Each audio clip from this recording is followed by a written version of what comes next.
સુરતમાં હીરા બોર્ડના ચેરમેન વલ્લભ પટેલે રાજીનામું આપ્યું। હીરા બોર્ડની કોર કમિટીએ સાંજે બેઠક બોલાવી છે।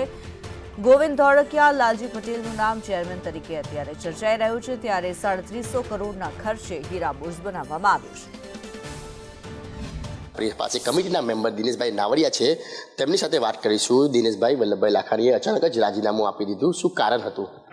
વલ્લભભાઈ અત્યારે ઉંમર અને ધંધાકીય સમયના અભાવના કારણે હવે સુરત ડાયમંડ બુસ્ટના જે વર્કિંગ માટે જે કંઈ ટાઈમ ત્યાં આપવો જોઈએ એ પોતે વ્યક્તિગત રીતે આપી શકે એમ નથી, એટલે પોતે રાજીનામાની ઈચ્છા વ્યક્ત કરી હતી।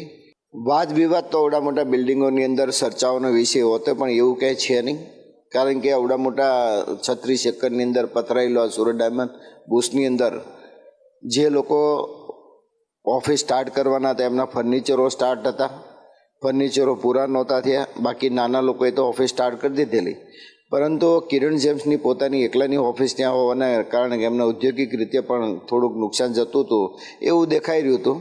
કમિટીના મેમ્બરોને રિક્વેસ્ટના કારણે કે ભાઈ તમે અત્યારે ફરી તમારો કારોબાર મુંબઈની અંદર સ્ટાર્ટ કરો, અને આ બાબતે મારે દિનેશભાઈ લખાણી સાથે પણ વાતચીત થઈ તેને એ લોકોએ કીધું છે કે સુરત ડાયમંડ બુસ્ટ સ્ટાર્ટ થશે એટલે મેં પાછા કાર્યરત ત્યાં સુરતની અંદર થઈ જશું। અત્યાર સુધી કોઈ ડામાડોળ ભવિષ્ય નથી। આવડા મોટા પ્રોજેક્ટની અંદર નાના મોટા વિઘ્નો તો આવતા જ રહેતા હોય છે, પણ એ વિઘ્નો કમિટી પાર કરી અને જે અમારું લક્ષ્યાંક છે 10 મે વધારેમાં વધારે એક સાથે ઓફિસ સ્ટાર્ટ કરીએ એની તરફ અમે આગળ વધી રહ્યા છીએ।